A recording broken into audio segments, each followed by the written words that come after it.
News Central now begins at this hour with developments from the telecom tariff increase in Nigeria. The Nigeria Labour Congress has declared a nationwide protest to begin on Tuesday, February 4th, 2025. Now, this is a process of the 50% telecom tariff increase recently approved by the Nigerian Communications Commission, NCC. According to a communique signed by the NLC President Joe Ajaero on Wednesday, the decision was taken at an emergency meeting convened by the union's National Administrative Council. The protest, according to the NLC, will serve as a warning on the dangers of imposing such unfair increase on the struggling population earning a minimum wage of only 70,000 naira. It has directed its affiliates and state council to begin full mobilization and preparation for the nationwide protest. And for more on this, we're joined by a public affairs analyst, and that's Jide. Good morning. Glad to have you join me on the news. Good morning, Adebola. It's my pleasure. All right, Mr. Ojo, what are your thoughts on the strike action declared by NLC over the telecom tariff hike? Thank you. I think Nigerian labor unions should tread very carefully, not overstretch and overreach themselves. It's quite unfortunate that the tariff for telecommunication services has been increased by 50%. Quite unfortunate. I, as a subscriber, does not want it.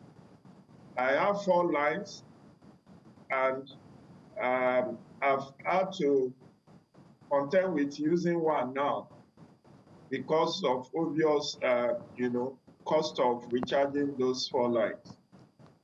And I rather would want the status quo to remain. But the reality that stares you and I in the face is that these telecom operators are private sector investors. And they got their license with huge sums of money.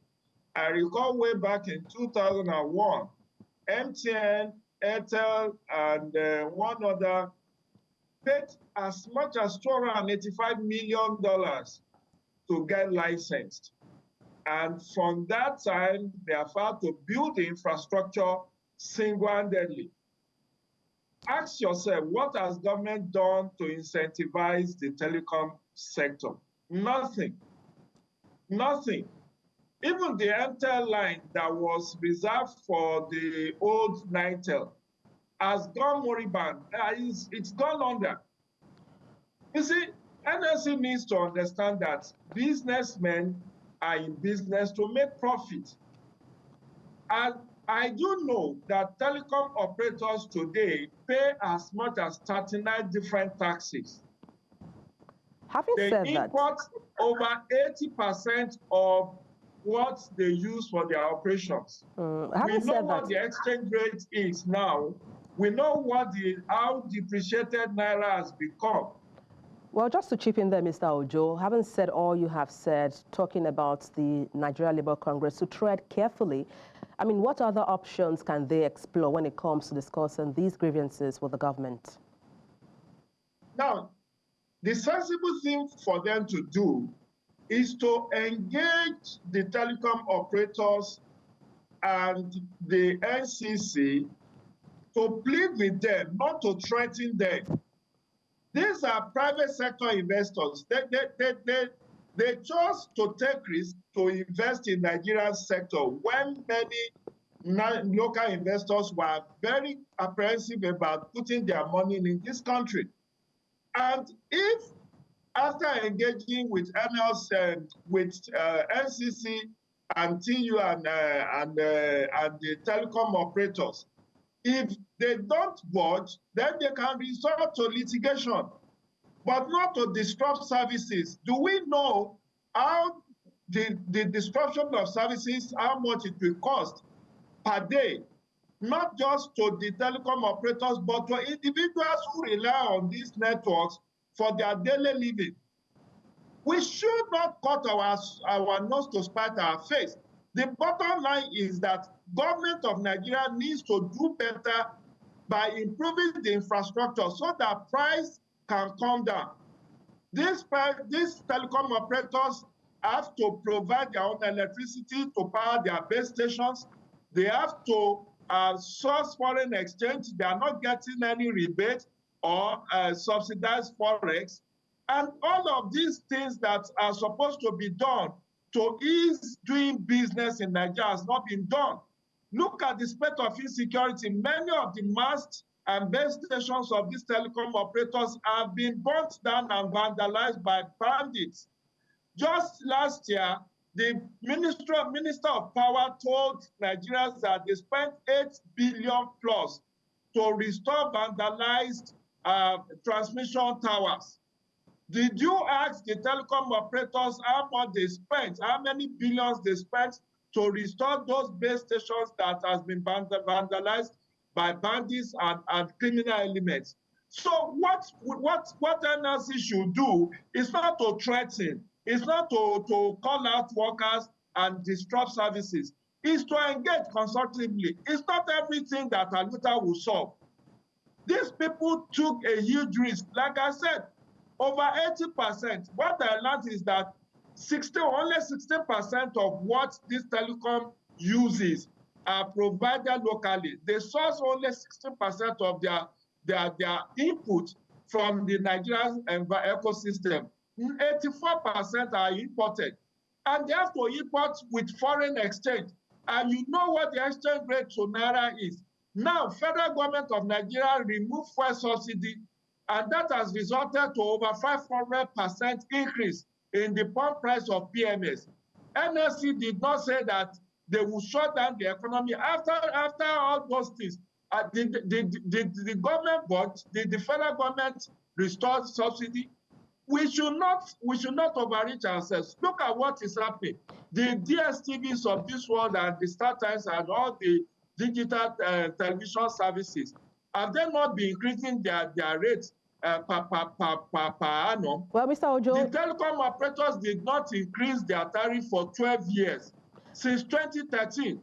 And as the price of commodities remains same, what about the rising cost of doing business? These are facts that we need to engage. Just to chip in there, just be too emotional in all of this. If I may, just to chip in there, Mr. Ojo, some persons believe the NLC is just acting within the ambit of their duty, which is to fight for the masses. But then do you see this scheduled strike achieving its desired results? It cannot, and it will not. It will not, because they are going about the wrong way. I have said that you need to constructively engage and appeal. I have thought that if I thought there would be an increase, it should not be more than 20 to 30% increase. But the NCC in its wisdom said 50%. But I'm sure that this 50% will not be an annual thing.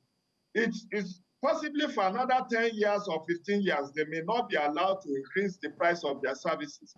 So why then do you want them to run at a loss? Is it a crime to do business profitably in Nigeria? I think what the NLC should be doing is to say, look, okay, these telecom operators who are making super profit, go on Nigerian Stock Exchange, let Nigeria also buy into these blue chip companies so that Nigerians can also make more money for themselves. Or, you know, the NLC should not forget that their own workers who are working for these telecom operators are also demanding wage increase. They also want to be paid minimum wage. And how will these companies be able to pay? Did you know last year, Adebola, go and fact check me on this.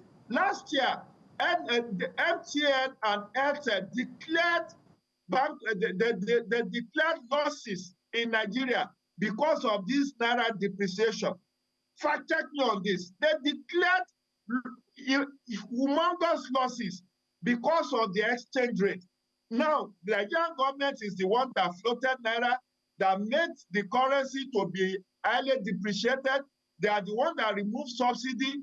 Now, the operations of these telecom operators are based on, they are very capital intensive. I've told you how insecurity impacts on these telecom operator services. I've told you how the removal of subsidy affects them, and their own workers are also demanding for better pay.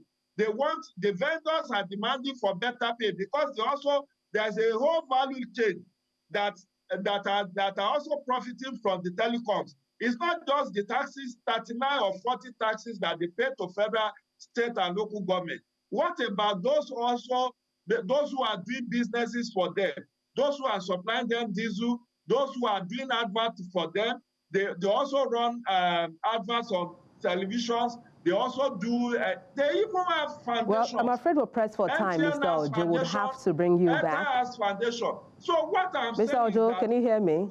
I wish we had more time. We're pressed for time now. Thank you so much for your insight regarding this proposed strike by the NLC. Jide Ojo is a public affairs analyst. Many thanks indeed for your time.